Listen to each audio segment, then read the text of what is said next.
देखिए हम लोग इसको देख रहे थे, आज जो देखने वाले हैं वो क्या है, एक व्यक्ति एक वोट एक मोल। समझे कि नहीं समझे? इसमें क्या है कि पहले हम लोग डिस्कस किए ऐसी बहुत सारी चीज़ें, यानी कि हम लोग देखे डेफिनेशन देख रहे थे। क्या देख रहे थे? डेफिनेशन। उसमें विशेषता देखे, दो ठो विशेषता हम लोग देख चुके थे या नहीं देख चुके थे? क्या क्या विशेषता देखे थे, बता सकते कोई? क्या? लोकतांत्रिक और गैर लोकतांत्रिक सरकार की विशेषता देख रहे थे, लेकिन लोकतांत्रिक सरकार की क्या विशेषता देखे थे? अंतिम निर्णय लेने की जो अधिकार है वो किसका होनी चाहिए, है ना? जनता द्वारा चुना गया किसका? प्रतिनिधि का। समझे कि नहीं? और दूसरा हम लोग क्या देखे थे? दूसरा क्या देखे थे, जल्दी बोलिए। गैर लोकतांत्रिक कहाँ रहे? लोकतांत्रिक का विशेषता पूछ रहा हूँ, गैर लोकतांत्रिक बोल रहे हैं। पढ़ के आया है एक बार?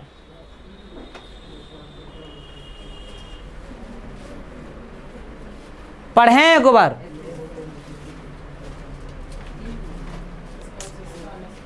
दूसरा देखे थे निष्पक्ष चुनाव होने चाहिए। कैसे होने चाहिए? निष्पक्ष चुनाव होने चाहिए। क्या क्या पढ़ते हैं समझ में नहीं आता है। पहला देखे, क्या देखे थे कि जो अंतिम निर्णय लेंगे वो कौन लेंगे? जनता द्वारा चुना गया प्रतिनिधि। दूसरा क्या देखे थे सर? निष्पक्ष चुनाव होने चाहिए। ठीक है, चलिए ध्यान रखेगा सब। हमने पहले पढ़ा है कि किस तरह लोकतंत्र के लिए होने वाला संघर्ष सार्वभौम वयस्क मताधिकार के साथ जुड़ा था, है ना? सार्वभौम वयस्क मताधिकार। सार्वभौम वयस्क मताधिकार मतलब क्या? कि सभी लोग जितने भी वयस्क हो चुके हैं, इंग्लिश में बोले तो एडल्ट, है ना, उन लोगों को क्या देने का अधिकार है? वोट देने का क्या है? अधिकार होना चाहिए। ठीक है, समझे या नहीं समझे? अब इस सिद्धांत को लगभग पूरी दुनिया में मान लिया गया है। यह सिद्धांत को पूरी दुनिया में क्या कर लिया गया है? मान लिया गया है ना? किसी व्यक्ति को मतदान के समान अधिकार से, पर किसी व्यक्ति को मतदान के समान अधिकार से वंचित करने के उदाहरण भी कम नहीं है। माने ऐसा बताया जा रहा है कि, लेकिन बहुत सारे जगह पे ऐसा है कि मतदान का जो मतदान करते हैं तो उसमें उसका समान अधिकार सबको नहीं मिलता है। कहीं ऐसा है कि आप ज़्यादा वोट डाल सकते हैं, एक से अधिक वोट डाल सकते हैं। समझे कि नहीं समझे? बड़ा आदमी है तो एक से अधिक वोट डाल सकते हैं, रईस हैं, इस प्रकार से भी है।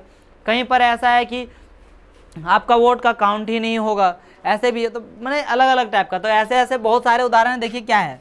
2015 तक सऊदी अरब में औरतों को वोट देने का अधिकार नहीं था। कहाँ पर? सऊदी अरब में। कब तक नहीं था? 2015 तक। कौन लोगों को? औरतों को वोट डालने का अधिकार नहीं था। एस्टोनिया ने अपने यहाँ नागरिकता के नियम कुछ इस तरह से बनाए हैं कि रूसी अल्पसंख्यक समाज के लोगों को मतदान का अधिकार हासिल करने में मुश्किल होती है ना? कि जैसे एस्टोनिया में जो नागरिक हैं, ऐसे नागरिक का नियम इस प्रकार से है कि जो लोग रूसी हैं, रूसी अल्पसंख्यक मतलब क्या हो गया? रूस के लोग जो वहाँ पे निवास करते हैं, जो कम है जनसंख्या जिनका, उन लोगों को वोट डालने का कोई अधिकार नहीं है। तो क्या सभी को वयस्क मताधिकार है? जी, सभी को समान अधिकार प्राप्त है वोट डालने का? नहीं। हमारे देश में सभी को है कि नहीं है? है ना? जो भी देश का नागरिक है सबको दिया गया है। फिर क्या बताया गया? फिजी एक देश है। देखिए फिजी की चुनाव प्रणाली में वहाँ के मूल वासियों के वोट का महत्व भारतीय मूल के फिजी नागरिक के वोट से ज़्यादा है ना? बोला कि फिजी की चुनाव प्रणाली में वहाँ के मूल वासियों के वोट का महत्व भारतीय मूल के फिजी नागरिक, माने भारत का आदमी कोई जाके वहाँ पे रह रहा है तो उसका वोट का जितना वैल्यू होगा, महत्व होगा, उससे ज़्यादा महत्व किसका होगा? फिजी में रहने वाले उसी का महत्व क्या होगा? ज़्यादा होगा। तो ये गलत बात है कि नहीं? अब मान लीजिए हमारा एक गो काउंट होगा और किसी दूसरा आदमी का उसका यदि 2 ठो काउंट होता है तो गलत बात है। चाहे वो 2 ठो वोट डाल सकते, तो अब हम देंगे जिसको वोट एक गो देंगे और वो उसका देगा एक गो, लेकिन क्या कितना काउंट होगा? कैसे होगा? तब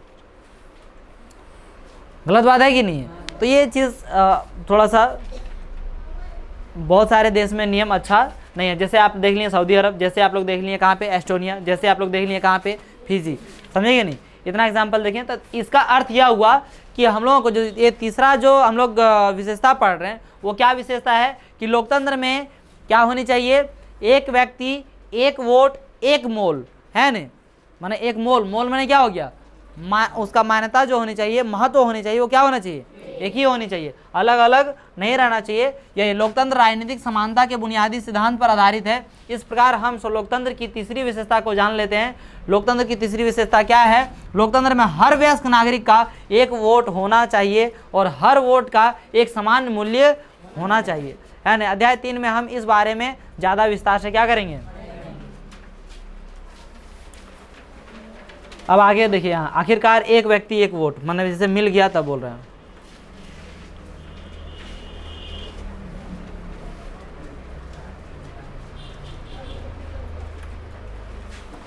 आइए जैसे देखिए अंदर से बोल रहे हैं, वो भी क्या दिन थे जब मैं ही एक व्यक्ति और मेरा ही एकमात्र वोट था और यही मुझे पसंद था, है ना। और अभी सबको मिल गया तो उसको खराब लग रहा है, समझे कि नहीं। कानून का राज और अधिकारों का आदर। कानून का राज और क्या? अधिकारों का आदर। ये टॉपिक पढ़ते हैं, ठीक है। जैसे कि आप लोग को रिजल्ट वगैरह दे रहे हैं, मतलब उसमें टाइम लगता है ना जी, हर एक चीज़ में समय लगता है, क्या किया जा सकता है। इसी वजह से तो आप लोग को इतना लगता है कि हमारे टेस्ट लिए, कॉपी दिए, तो इसमें जो समय जाता है। और मेरा कितना दिन, अभी 4 दिन कॉपी चेक किए हैं रोज़, तब जाके आपको दिए, समझिए कि आप लोगों के लिए प्रत्येक दिन मेहनत करते हैं साइड से। यहाँ पे पढ़ाते हैं उतना तो है ही, फिर साइड से भी मेहनत करना पड़ता है। कॉपी चेक करना है, टेस्ट लिए सो, है ना। क्वेश्चन सेट करके रखना पड़ता है ऑलरेडी आगे का टेस्ट का। कानून का राज और अधिकारों का क्या? आदर, है ना। जिम्बाब्वे को 1980 में अल्पसंख्यक गोरों के शासन से मुक्ति मिली, है ना। देखिए यहाँ पे हम लोग और भी बहुत सारे एग्जाम्पल देख रहे हैं कि आप आदि 9th में पहुंचे हैं, तब से आप भारत के बारे में सिर्फ नहीं पढ़ते हैं। 8 तक की दुनिया क्या थी? भारत। यहाँ पे घुसे हैं और क्या था? विश्व में घुस गए, है कि नहीं? घुस गए कि नहीं घुस गए? पढ़ते हैं। अभी पाकिस्तान का देखें, मैक्सिको का देखें, मैक्सिको का देखें कि नहीं देखें, और चीन का देखें, अभी जिम्बाब्वे, सऊदी अरब, फिजी, ठीक है, एस्टोनिया, ठीक है। जिम्बाब्वे को 1980 में अल्पसंख्यक गोरों के शासन से क्या मिली थी? मुक्ति। उसके बाद देश पर जानू पीएफ दल का राज है ना। किसका? जानू पीएफ। देख रहे कितना खतरनाक नाम है, क्या नाम है? जानू पीएफ, है ना, दल का राज है, जिसने देश के स्वतंत्रता संघर्ष की अगुवाई की थी। इसके नेता रॉबर्ट मुगाबे आज़ादी के बाद से ही शासन कर रहे थे। उसके जो नेता, देखिए उसका जो जानू पीएफ का जो नेता थे, उनका क्या नाम था? Robert Mugabe. क्या नाम था? Robert Mugabe. वो आज़ादी के बाद से लगातार वो शासन कर रहे थे, वही, दूसरा आदमी कोई नहीं। कब से? 1980। चुनाव नियमित रूप से होते थे, मैंने हमेशा चुनाव होता था, लेकिन राज किनका चलता था? रॉबर्ट मुगाबे का, है ना। एक ही दल का वहां पे शासन चलता था। कौन सा दल था? जानू पीएफ। चुनाव नियमित रूप से होते थे और सदा जानू पीएफ दल ही जीतता था, ठीक है। जैसे आप लोग चीन का देखें कि हमेशा जैसे वहां पे होता था कि सब लोगों को वोट, मतलब सब लोगों को वोट डाला जाता था, है ना। लेकिन किनके अनुमति से? कम्युनिस्ट पार्टी की अनुमति से। किनके पार्टी से? कम्युनिस्ट पार्टी की अनुमति से। और हमेशा वही सरकार बनाती थी, वो जो चाहते थे वही होता था कि नहीं होता था? उसी प्रकार से चीन में वही देखे थे ना। आप एक बार पढ़ के आया कीजिए कम से कम घर में, ठीक है। पीआरआई कहाँ का था? मैक्सिको। राष्ट्रपति मुगाबे कम लोकप्रिय नहीं थे, मैंने कम लोकप्रिय नहीं थे, ऐसा नहीं कि वो मैंने उनको कोई नहीं जानता था, ऐसी कोई बात नहीं थी। पर वे चुनाव में गलत तरीके भी अपनाते थे, लेकिन मैंने चुनाव में क्या थे? गलत तरीके भी अपनाते थे। अब जैसे मान लीजिए कि आप लोगों को मैं पढ़ाता हूँ, तो जो भी है आप लोगों को कभी बोलता हूँ कि अरे मैं बहुत बेस्ट पढ़ाता हूँ तो मेरे पास पढ़ने आओ, चाहे रोड में सबको पकड़ पकड़ के ला रहे हैं, अरे मेरे पास पढ़ो रे पढ़ो रे पढ़ो रे, ऐसा मैं बोलता हूँ? कभी बोला हूँ आप लोगों को? किसी कॉल करके, चाहे आप ट्यूशन छोड़ दिया तो आपको कॉल करके बोले अरे तुम ट्यूशन छोड़ दिया, नहीं आ रहा है, काहे नहीं आ रहा है? पूरा पूछने गए कभी? नहीं। आपको पसंद आता तभी आते हैं, है ना। नहीं पसंद आता, जानता हूँ कि आप बिंदास, मैं तो हमेशा बोलता हूँ कि आपको जहाँ अच्छा लगता है वहाँ क्या कीजिए? पढ़ाई कीजिए। जीवन में यही सबसे, तो ये अपन पसंदीदा से हुआ। लेकिन उसी प्रकार से यदि कोई दबाव दे दूँ, मैं क्या दे दूँ? दबाव, है ना। कभी भी कहीं मिलेगा, चलो रे मेरे पास, आदमी देखना नहीं चाहने लगा हमको, चाहेगा यार झूठ मूठ का तंग करते रहो और हमेशा यार ब्लैक लिस्ट में हमारा नंबर डाल देगा। नहीं, ऐसा नहीं होगा। लेकिन ऐसा तब क्या, उन्हें वो छोटा, ये पार्टिकुलर आपको बहुत छोटा लेवल में बता दिए। उस प्रकार से जैसे ये जो है अपने आप में बहुत ज़्यादा क्या थे?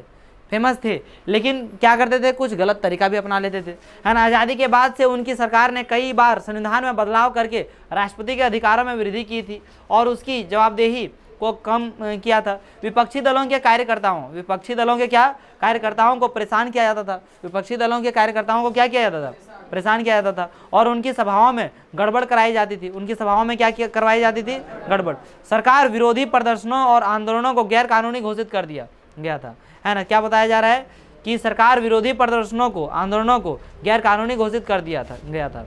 एक ऐसा कानून भी था, बोल रहा है क्या, एक ऐसा कानून भी था जो राष्ट्रपति की आलोचना के अधिकार को सीमित करता था। एक ऐसा कानून था कि राष्ट्रपति की आलोचना, हमने राष्ट्रपति की बुराई नहीं कर सकते हैं, है ना। राष्ट्रपति की क्या नहीं कर सकते हैं, बुराई नहीं कर सकते हैं। उसको सीमित मात्रा माने सीमित रखिए, उसको बुराई नहीं किया जा सकता है, ठीक है। जैसे मान लीजिए होता है कि कोनो बुराई जैसे होता है ना कि पूरा शेयर कर रहे हैं, वैसी बात नहीं होनी चाहिए, है ना।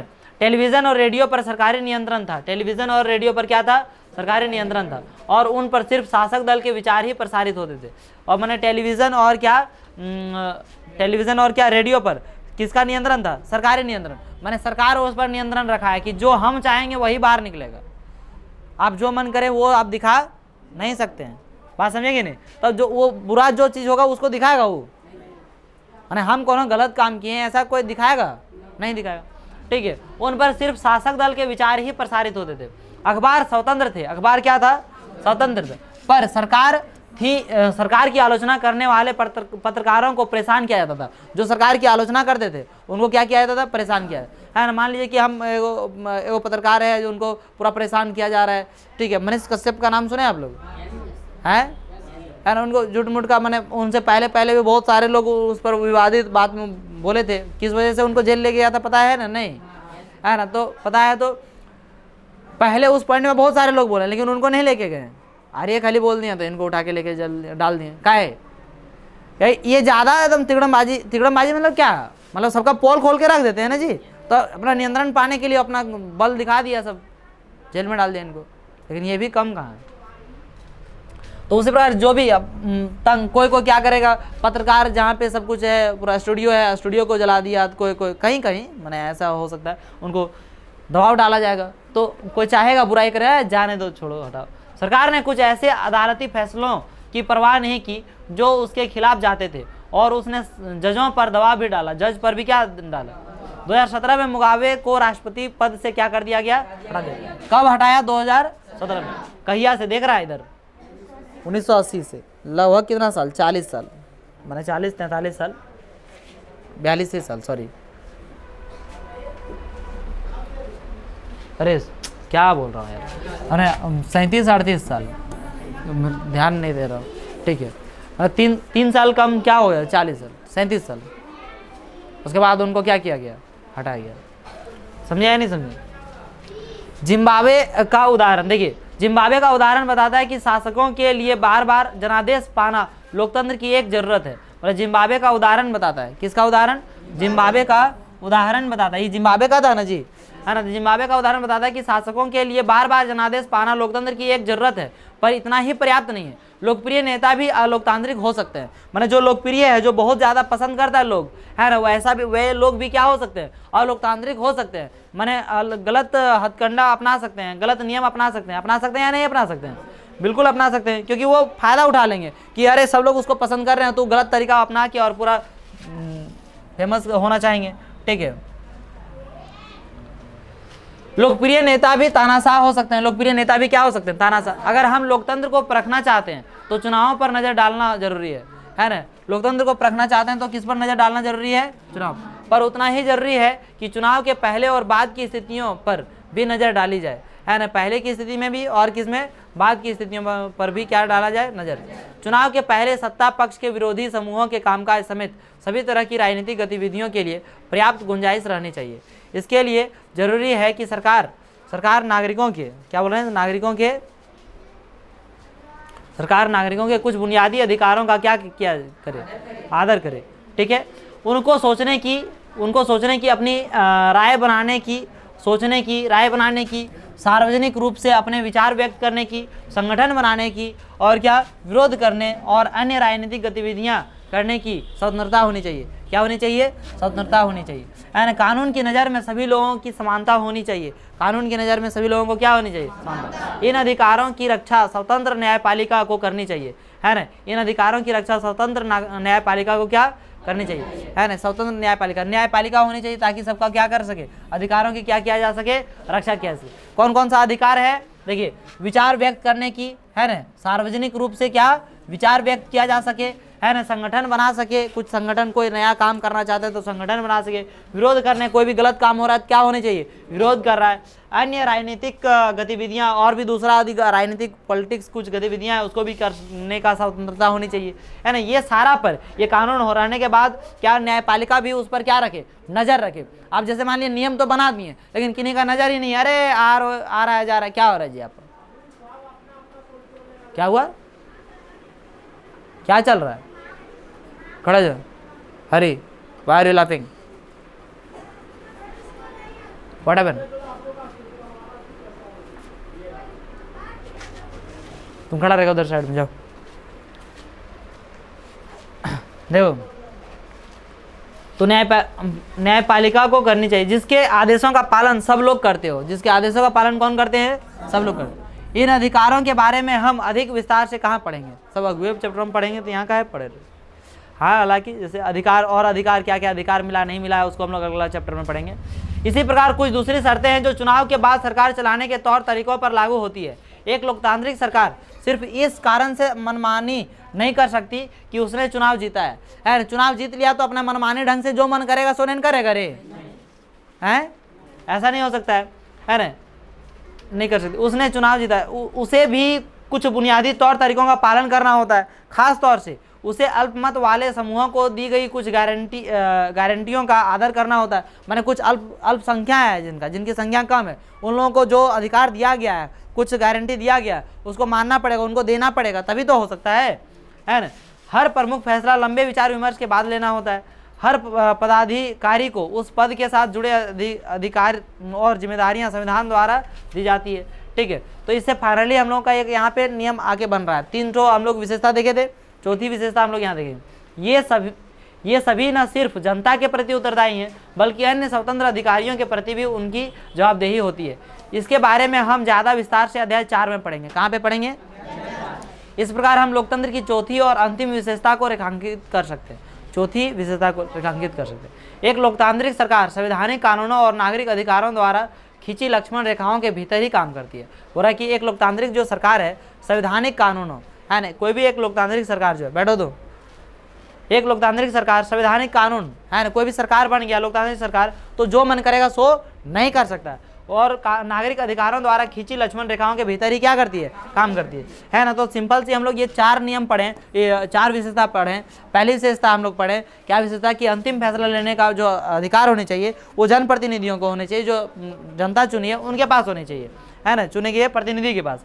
दूसरी विशेषता हम लोग क्या देखें कि निष्पक्ष चुनाव होने चाहिए, कोई पक्ष में चुनाव नहीं होने चाहिए, है ना। दूसरा ये देखें, तीसरी विशेषता देखें कि एक व्यक्ति एक वोट और एक मूल्य होनी चाहिए, है कि नहीं। और चौथी विशेषता देखें, वो क्या देखें हम लोग कि एक लोकतांत्रिक सरकार क्या होनी चाहिए? संवैधानिक कानून पे काम करनी चाहिए, है ना। कुछ लिमिटेशन होने चाहिए उसके अंदर, कुछ लक्ष्मण रेखाओं मतलब क्या होता है कि जिस प्रकार से लक्ष्मण रेखा खींचा गया तो उसके लिमिट के अंदर ही रहना था ना सीता माता को, उसी प्रकार से कुछ नियम कानून बनाया गया है, उस नियम के क्या रहना पड़ेगा सरकार को? उसके अंदर ही रहना पड़ेगा। ये 4 विशेषताएं थी। डेफिनेशन हम लोग देख लिए, देखेंगे नहीं देखें? चलिए, तो इस प्रकार से तो आज की क्लास यहीं पे रखते हैं, है ना। अगले दिन हम लोग जो देखेंगे वो क्या देखेंगे? परिभाषाओं का सारांश, सारा सारांश देखेंगे, ठीक है। तो इसी के साथ आज का क्लास समाप्त करते हैं। मिलते हैं आप लोगों के साथ अगली क्लास में और आप लोगों के साथ अगली वीडियो में। जय हिंद।